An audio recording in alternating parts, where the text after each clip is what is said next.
என்ன என்ன ஆனந்தம், என்ன என்ன ஆனந்தம் சொல்லக்கூடாதே. என்ன என்ன ஆனந்தம், என்ன என்ன ஆனந்தம் சொல்லக்கூடாதே. மன்னன் கிறிஸ்து என் பாவத்தை எல்லாம் மன்னித்து விட்டாரே. மன்னன் கிறிஸ்து என் பாவத்தை எல்லாம் மன்னித்து விட்டாரே. கூடுவோம், ஆடுவோம், பாடுவோம், ஒன்றாய் மகள் கொண்டாடுவோம். கூடுவோம், ஆடுவோம், பாடுவோம், ஒன்றாய் மகள் கொண்டாடுவோம். நாடியே நம்மை தேடியே வந்த நாதனை ஸ்தோத்தரிப்போம். நாடியே நம்மை தேடியே வந்த நாதனை ஸ்தோத்தரிப்போம். என்ன என்ன ஆனந்தம், என்ன என்ன ஆனந்தம் சொல்லக்கூடாதே. மன்னன் கிறிஸ்து என் பாவத்தை எல்லாம் மன்னித்து விட்டாரே. மன்னன் கிறிஸ்து என் பாவத்தை எல்லாம் மன்னித்து விட்டாரே.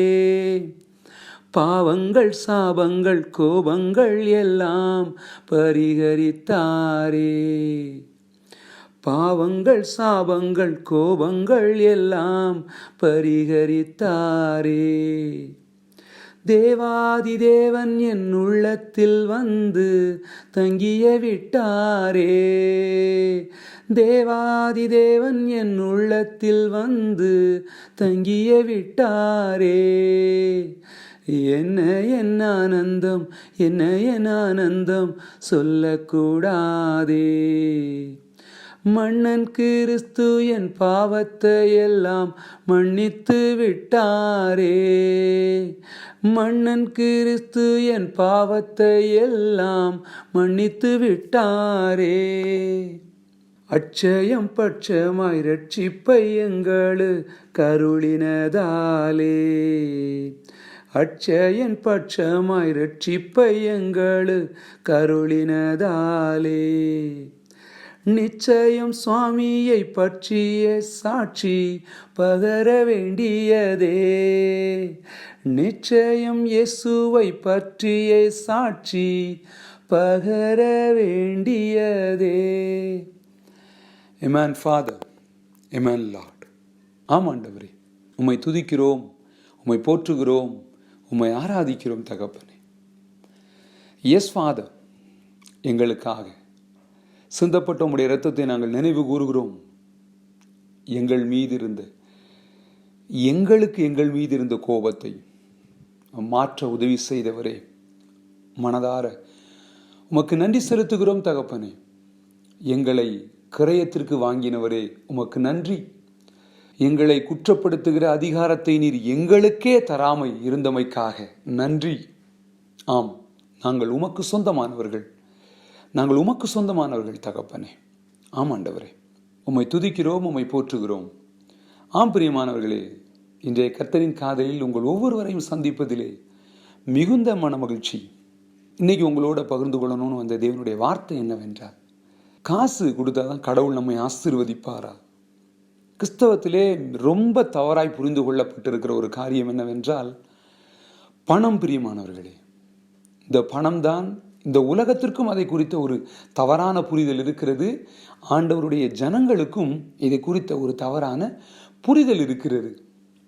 பிரியமானவர்களே, இந்த உலகத்தில் பணம் என்பதை கடவுளாக வைத்திருக்கிறார்கள்.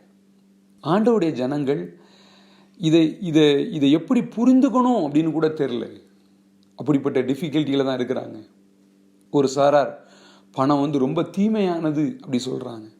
பண ஆசை எல்லா தீமைக்கும் வேறாக இருக்கிறது அப்படின்னு எழுதப்பட்டிருக்கிற தேவனுடைய வார்த்தை.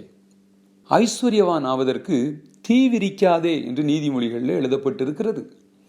இந்த வேதத்தை குறித்து சொல்றாங்க அது ஆராய்ச்சியாளர்கள். பணம் குறித்து ஒரு 2300 வார்த்தைக்கு மேலே இருக்கும் அப்படின்னு சொல்றாங்க.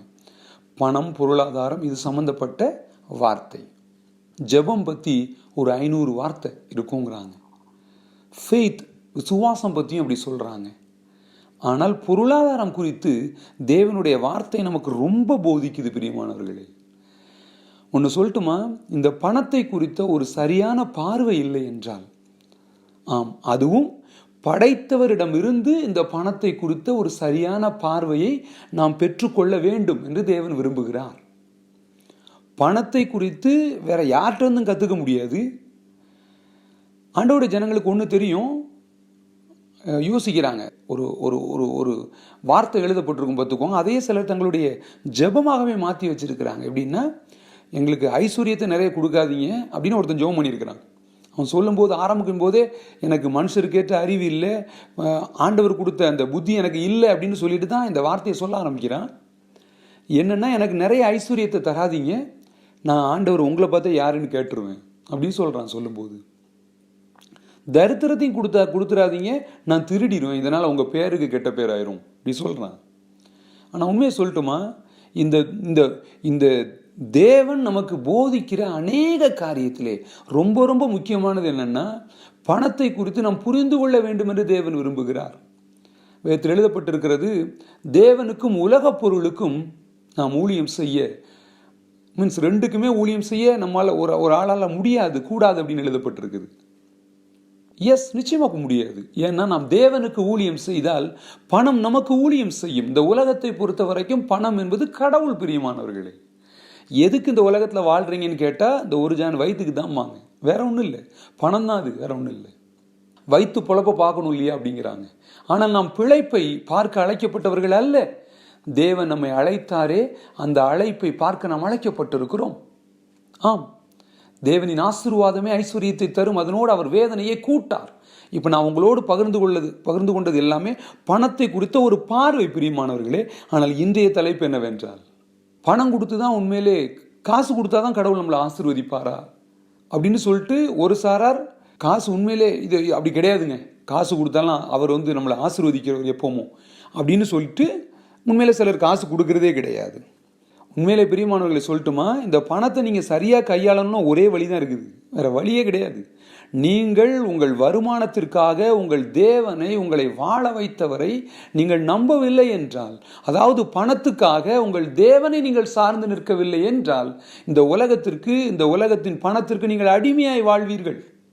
பணத்தை ஐஸ்வர்யத்தை சம்பாதிப்பதற்கான பலனை தருகிற கர்த்தர் என்று நீ நினைப்பாயாக. என் கையில் வர்ற பணம் அவர் எனக்கு தந்த பலன் மூலமாக உண்டானது அப்படிங்கிற நினைவு இருக்குல்ல, இந்த நினைவு தான் நாம் பணத்தை தேவனுக்கு கொடுக்க வைக்கிறது. பிரியமானவர்களே, தேவனுக்கு ஏன் கொடுக்கணும், இதை நம்ம நிச்சயமாக கொஞ்சம் டீட்டெயிலாக நம்ம பார்க்க போகிறோம். ஆனால் இன்னைக்கு நம்ம சொல்ல வந்தது என்னென்னா, காசு கொடுத்தாதான் கடவுள் நம்மளை ஆசீர்வதிப்பாரா? இந்த கேள்விக்கு பதில் சொல்ல நான் கடமைப்பட்டிருக்கிறேன்.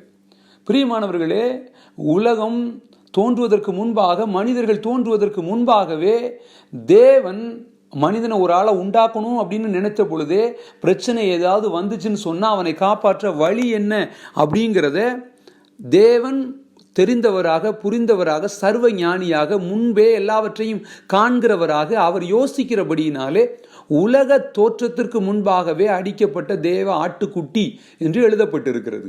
அப்படின்னா என்னன்னா, நான் மனுஷனை உண்டாக்க போகிறேன், பிசாசுன்னு ஒருத்தன் இருக்கிறான், மனிதனுக்கு என்னை போலவே, எனக்கு ஒரு மகன் பிறப்பான், அவன் என்னை போலவே இருப்பான் அப்படி சொல்லுவாங்கல்ல, அதே மாதிரி என்ன மாதிரியே தம்முடைய சாயலாக, தம்முடைய ரூபமாக மனிதனை அவர் உண்டாக்க போகிறார்.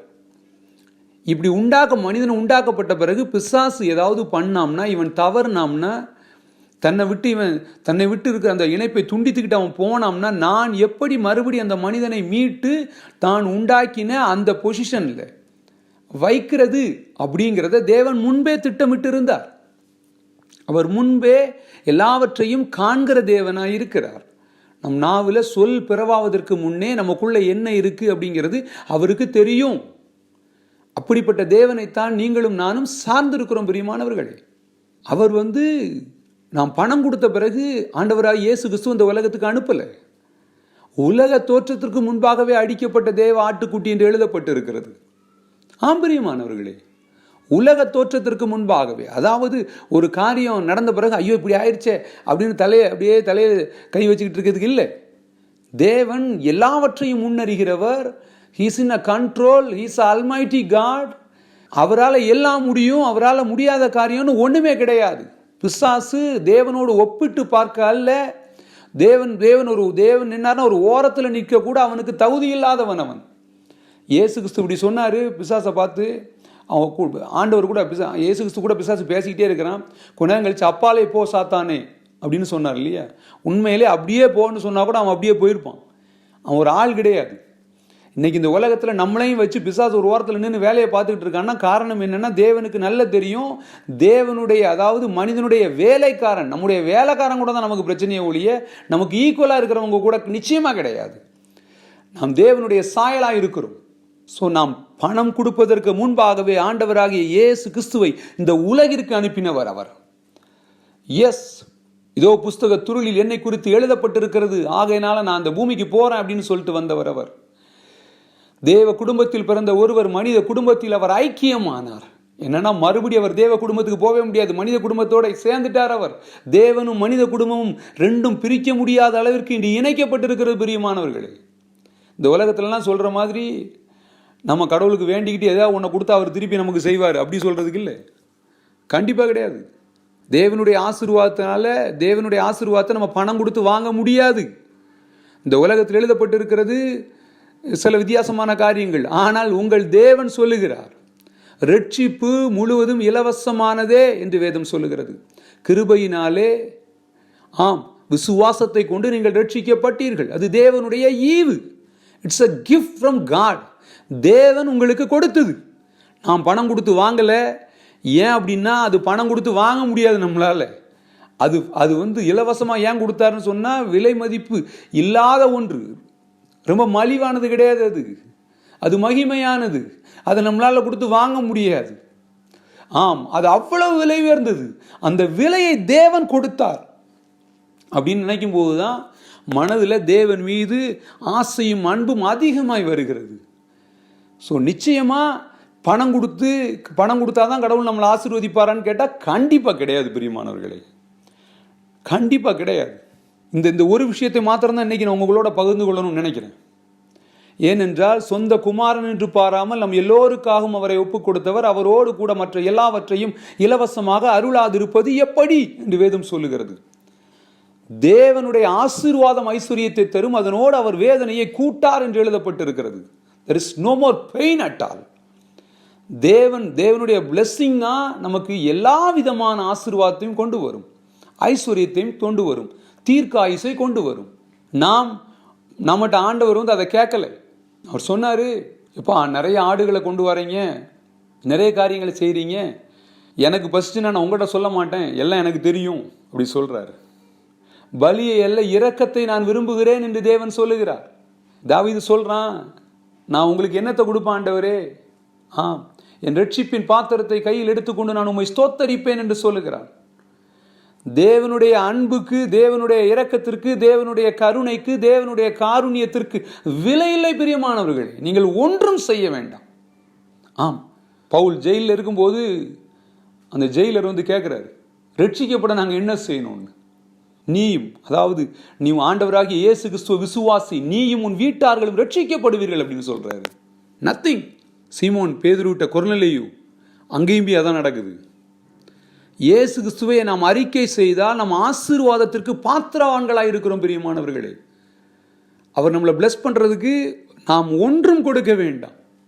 நாம் பெற்றுக்கொள்வதை தேவன் விரும்புகிறார். நாம் பிறக்கிறதுக்கு முன்பாகவே, அதாவது யாக்கோபு ஏசாவை குறித்து எழுதப்பட்டிருக்கிறது, அவங்க 2 பேரும் பிறக்கவே இல்லை. ஆனால் தேவனுடைய தீர்மானத்தின்படி யாக்கோபை தேவன் ஆசீர்வதித்திருந்தார் பிறக்கிறதுக்கு முன்பாகவே. ஆதாமுக்குள்ளே நம்மை ஆசீர்வதித்த தேவன் அவர். மறுபடியும் ஆண்டவராகிய இயேசு கிறிஸ்துவுக்குள், 2ஆம் ஆதாமாகிய ஆண்டவராகிய இயேசு கிறிஸ்துவுக்குள் நம்மை மீண்டும் அவர் ஆசீர்வதித்தார். ஸோ தேவனுடைய ஆசீர்வாதத்தை பெறுறதுக்கு நம்ம பணம் கொடுக்க வேண்டாம். அப்போ எதுக்கு பணம் கொடுக்கணும்? யாருக்கு கொடுக்கணும்? எப்படி கொடுக்கணும்? இந்த மாதிரி பல கேள்விகள் இருக்குது. வர்ற நாட்களில் நாம் இதை குறித்து அதிகமாய் பார்க்க போகிறோம். பிரியமானவர்களே, ஒரு விஷயத்தை உங்கள்கிட்ட தெளிவாக சொல்லிட்டேன். ஒன்று, காசு கொடுத்து தேவனுடைய ஆசீர்வாதத்தை நாம் வாங்க முடியாது. நாம் கொடுக்க வேண்டிய தேவையும் கிடையாது. ஏனென்றால் நான் பிறப்பதற்கு முன்பாகவே எனக்கு தேவையான எல்லாவற்றையும் முன்னாயத்தம் செய்துவிட்டு அதில் நடக்கும்படியாக தேவன் தமக்கு காத்திருக்கிறவர்களுக்கு ஆயத்தம் பண்ணி வைத்திருக்கிறவர்களை கண்கள் காணவில்லை, காதுகள் கேட்கவில்லை, இருதயத்திலும் தோன்றவில்லை. நமக்கு அவர் தேவன் ஆவியினாலே வெளிப்படுத்தினார் என்று கொரிந்தியரில் எழுதப்பட்டிருக்கும். மனுபுத்திரர்களுக்கு முன்பாக அவரை நம்புகிறவர்களுக்கு தேவன் உண்டு பண்ணி வைத்திருக்கிற நன்மைகள் எவ்வளவு பெரியவைகளாய் இருக்கிறதுன்னு ஆச்சரியக்குறி போட்டிருக்கும். தேவன் விசுவாசம் இல்லாமல் தேவனுக்கு பிரியமாய் இருப்பது என்பது கூடாத காரியம். தேவன் நம்மிடத்தில் எதிர்பார்ப்பது தேவனை நோக்கி பார்க்கிற ஒரு மனதும், தேவனால் எல்லாம் முடியும் என்று நம்புகிற ஒரு இருதயம்.